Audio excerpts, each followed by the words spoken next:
My name is Elaine.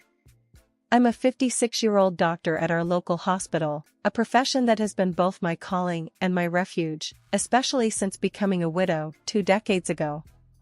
My life, outside of the hospital, revolves around my only son, Thomas, a 30-year-old who recently told me about his serious relationship with a girl named Clara.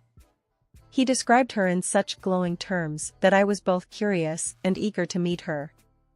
So, I invited them over for dinner. The day of their visit, I was a bundle of nerves. I wanted everything to be perfect. I prepared my signature dishes, a golden-baked chicken, sweet milk pudding, and a hearty salad with chicken eggs, amongst others. I hoped these familiar comforts would make Clara feel welcome. When they arrived, Clara was noticeably thin and somewhat pale, but I brushed off my initial concern, attributing it to nerves or perhaps a dietary choice I wasn't yet aware of.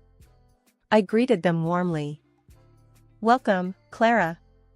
It's so lovely to finally meet you," I said with a smile. "Thank you, Mrs. Elaine," Clara replied politely, though her voice was barely above a whisper. We settled in the living room for a bit before moving to the dining room. I could sense Thomas's excitement as he introduced Clara to my home. However, the atmosphere shifted drastically once we sat down for dinner. Clara's eyes widened in shock when she saw the baked chicken on the table. Her face contorted into a look of disgust as she exclaimed, "I can't believe you're serving this. I'm a hard vegetarian. I don't eat such things." Thomas turned beet red. "Mom, I'm so sorry, I should have told you about Clara's diet," he stammered. Clara cut in sharply, "Thomas, you're such a fool. How could you not mention something so important?" I was taken aback by her harsh words. It was uncomfortable to see Thomas being scolded like that. Quickly trying to remedy the situation, I offered, "Clara, I'm sorry about the misunderstanding. Perhaps you'd like to try some of the other dishes? Do they have any animal products? Eggs? Milk?" Clara interrogated, her tone accusatory. "Yes, they do," I replied, feeling a growing sense of unease. She slammed her hand on the table, pushing away the dishes. "I can't even stand the sight of them." Clara stood up abruptly and stormed out of the house, leaving Thomas to mutter an apology before running after her. Several months after the disastrous dinner, Thomas and Clara's wedding day arrived. Despite my reservations about Clara, I put on a brave face for my son's sake. The wedding, as I'd been forewarned, was entirely vegetarian. I had never been to a wedding like this before, and neither had most of our family. As I walked into the venue, I couldn't help but feel out of place. The decorations were beautiful, but the atmosphere was unfamiliar. Clara's friends, also vegetarians, mingled amongst themselves, discussing the virtues of their dietary choices. My sister, Martha, leaned over to me and whispered, "Elaine, have you seen the menu? I can't pronounce half of these dishes." I smiled wryly. "Just go with it, Martha. It's Thomas's day." The ceremony was lovely, but the reception was where things got interesting. The array of vegetarian dishes was certainly exotic. My relatives poked at their food with a mix of curiosity and apprehension. During the meal, my brother-in-law, George, a man never known for his tact, called a waiter over. "Excuse me, son, is there any chance we could get a steak or something? Just a small one?" The waiter, trying to remain polite, responded, "I'm sorry, sir. The menu is strictly vegetarian as per the couple's request." George grunted, "Well, I guess it's salad for dinner then." Despite the unfamiliar food, I tried to focus on the positive. Thomas looked genuinely happy, albeit a bit thinner than I remembered. As the evening progressed, I observed Clara. She was the center of attention among her friends, laughing and seeming in her element. Yet, there was an edge to her laughter, a sharpness that made me uneasy. A few days after the wedding, Thomas came to visit me alone. His appearance startled me. He had lost more weight and looked tired. "Thomas, are you all right?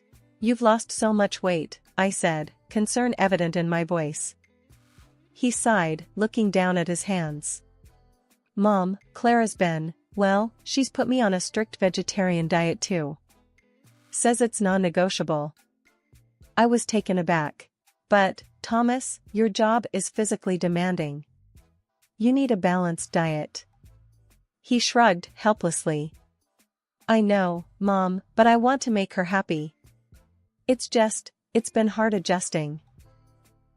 I watched him leave later, feeling a mix of sadness and frustration. Clara's influence over him was more profound than I had feared. My son, once so vibrant and full of life, now seemed a shadow of his former self. After several sleepless nights, filled with worry about Thomas, I decided it was time to take action. I couldn't stand by and watch my son's health deteriorate. With a heavy heart, I picked up the phone to call Clara, Thomas's wife. I hoped that as a doctor, I could express my concerns in a way that would resonate with her. Hello, Clara. It's Elaine, Thomas's mother. I hope I'm not calling at a bad time, I began, my voice as warm and friendly as I could muster. What do you want, Elaine?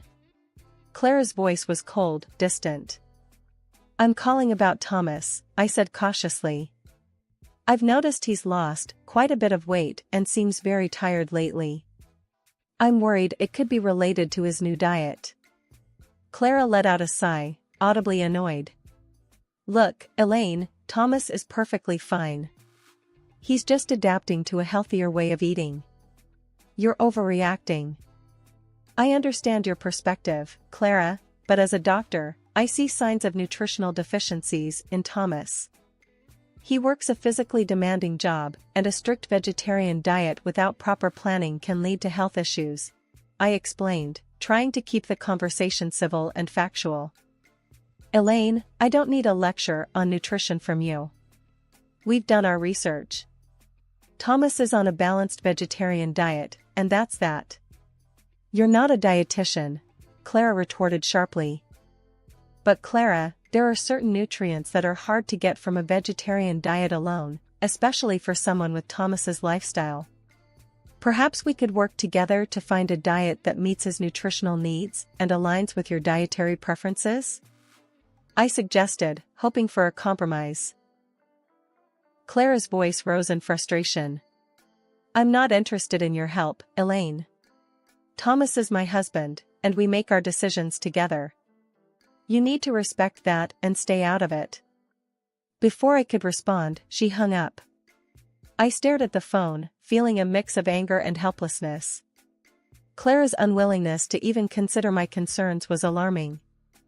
Later that day, my sister, Karen, came over. I shared the distressing phone call with her. Karen, I don't know what to do. Clara just shut me down. She wouldn't even listen to my concerns about Thomas, I shared, my hands trembling slightly. Karen, always a source of practical advice, looked thoughtful. Elaine, it's a tough situation. But maybe Thomas needs to come to this realization on his own. Clara obviously has a strong influence on him. I nodded, knowing she was right, yet feeling uneasy. I just can't sit back and watch Thomas suffer. He's always been a bit too accommodating, and now it's affecting his health. Karen reached across the table, squeezing my hand. I know, Elaine. But sometimes stepping back is the only way they learn. Maybe when Thomas sees the toll it's taking on him, he'll make a change. A few days after my futile conversation with Clara, Thomas came to visit me unexpectedly.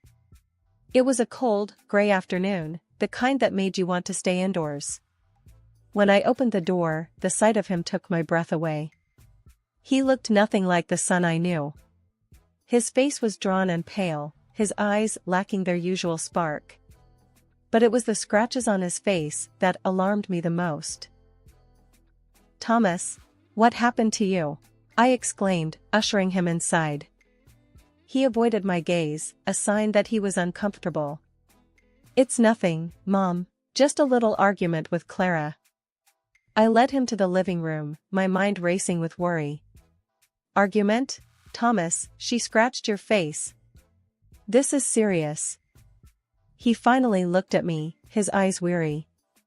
I know, Mom. I don't know what to do anymore. I fetched my first aid kit and began treating his scratches gently. Tell me what happened, Thomas. You know you can talk to me.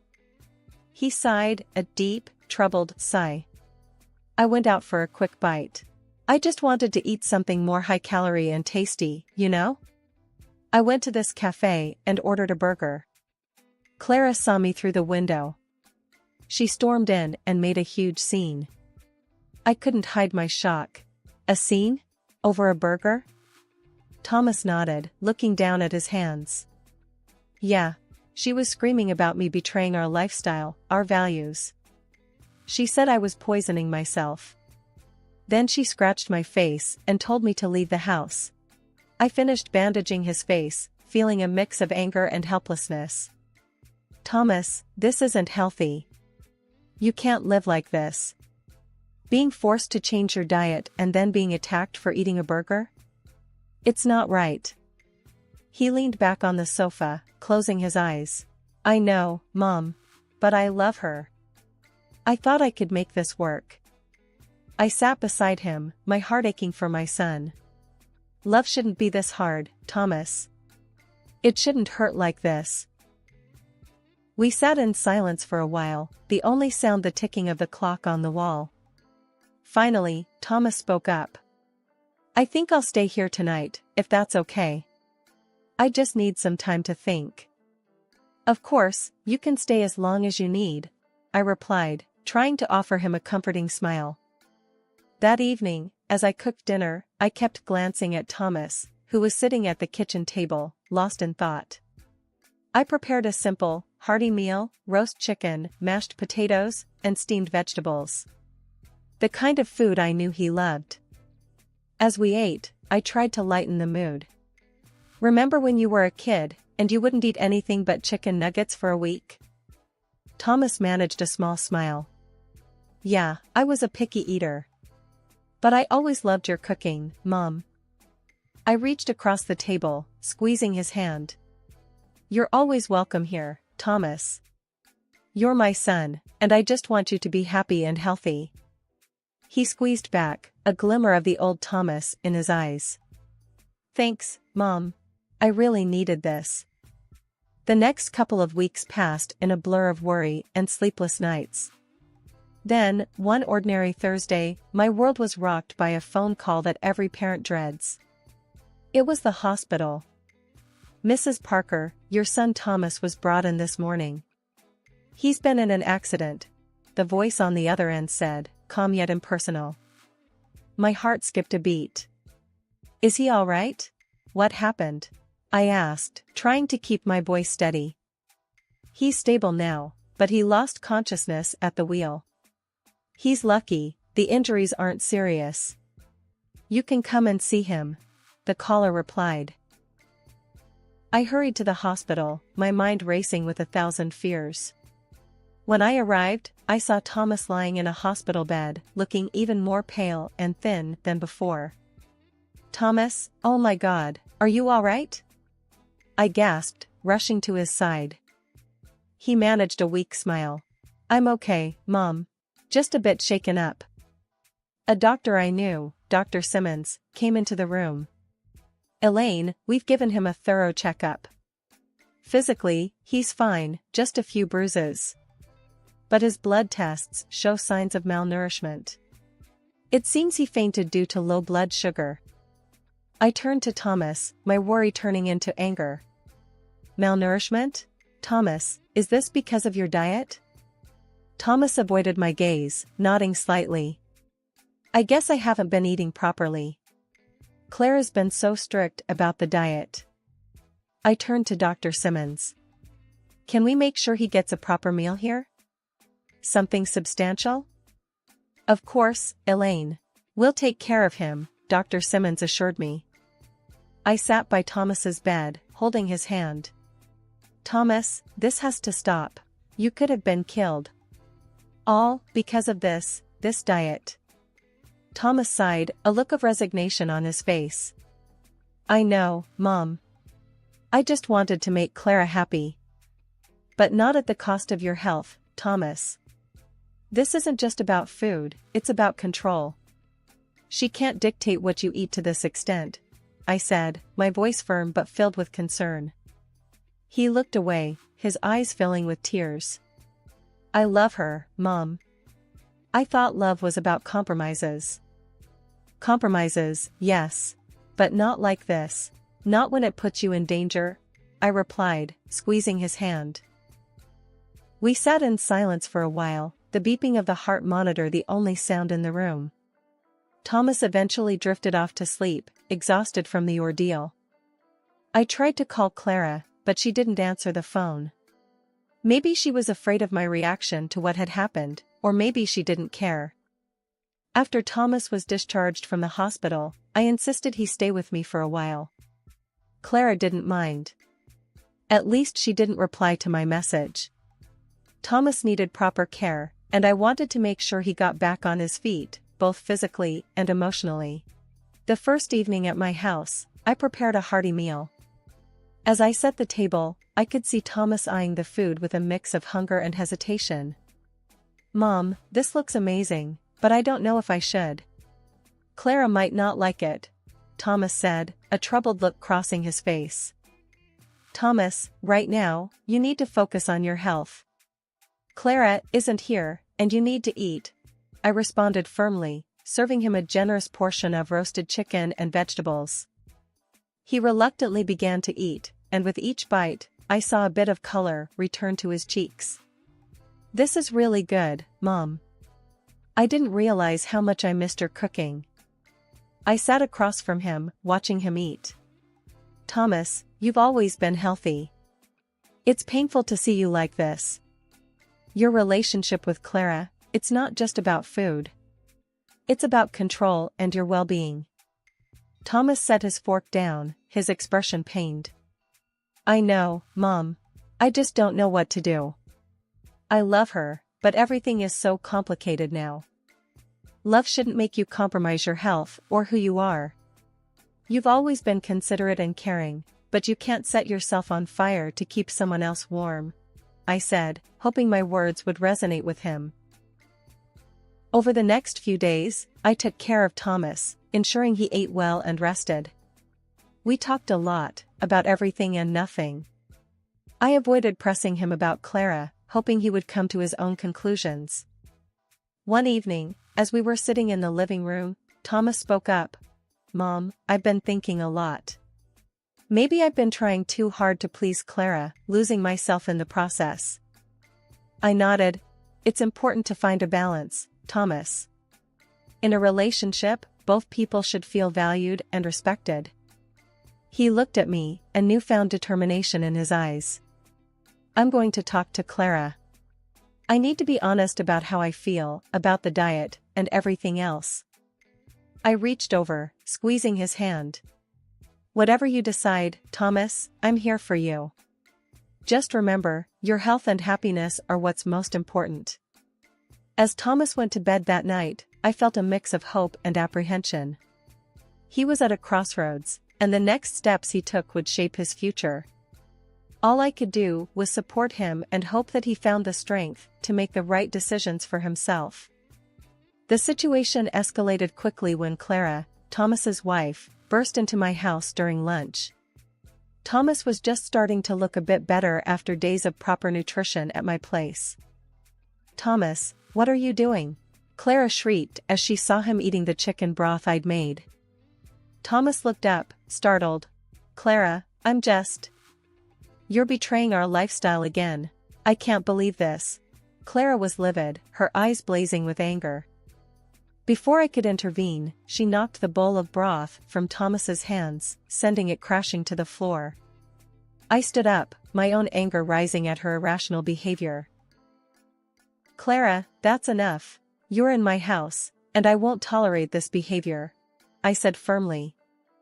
You're poisoning him, Elaine, with your meat and your old-fashioned ideas. Clara shouted, turning her wrath towards me. Thomas tried to calm her down. Clara, please, let's just talk about this. Ignoring him, Clara pulled out her phone. I'm calling the police. I won't let you harm him any further. Thomas and I exchanged a look of disbelief as Clara dialed. Within minutes, a police car pulled up outside, and 2 officers came to the door. "What seems to be the problem here?" one of the officers asked, looking between Clara, Thomas, and me. Clara immediately began, pointing a finger at me. "She's been forcing my husband to eat meat. She's trying to poison him against his will."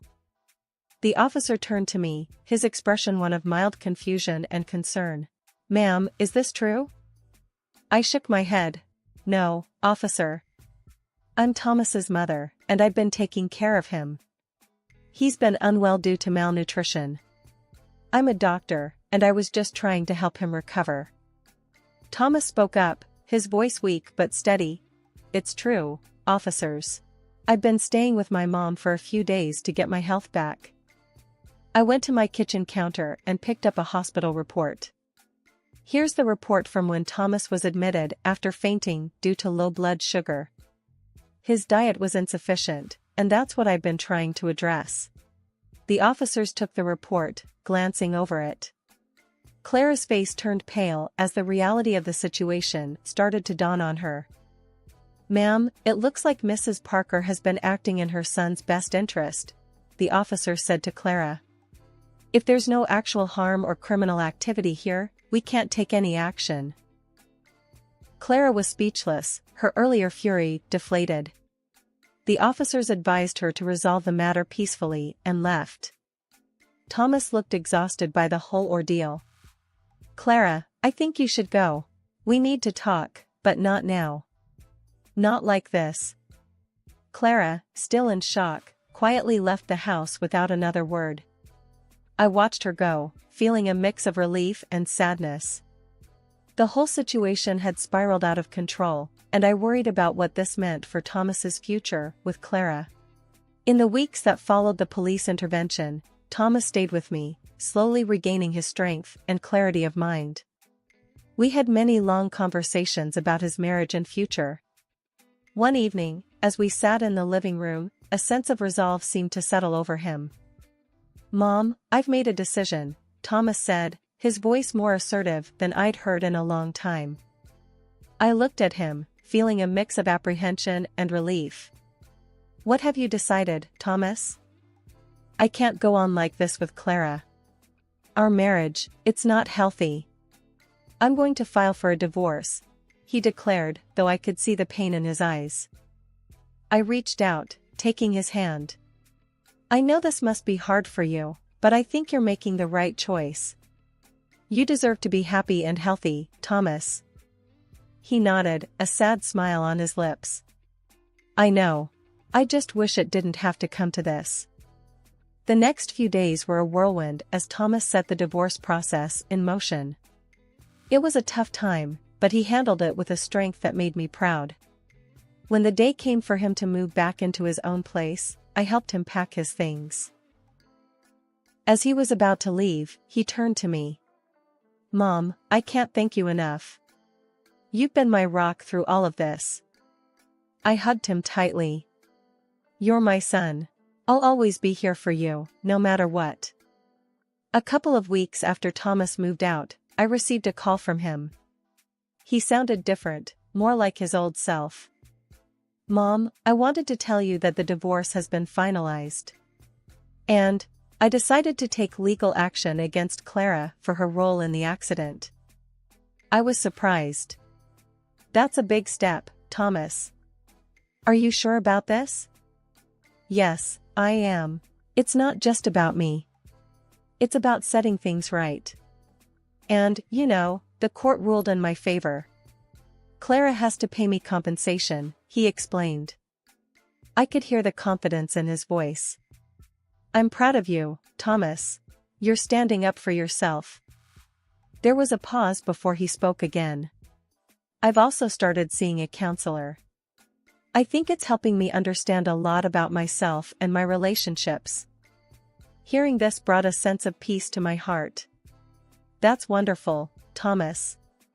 Taking care of your mental health is just as important." As we ended the call, I felt a wave of emotions. The past months had been a roller coaster, but through it all, Thomas had found his way back to himself. He had faced his challenges head-on and emerged stronger. The future was uncertain, but I knew that whatever it held, Thomas was now better equipped to face it.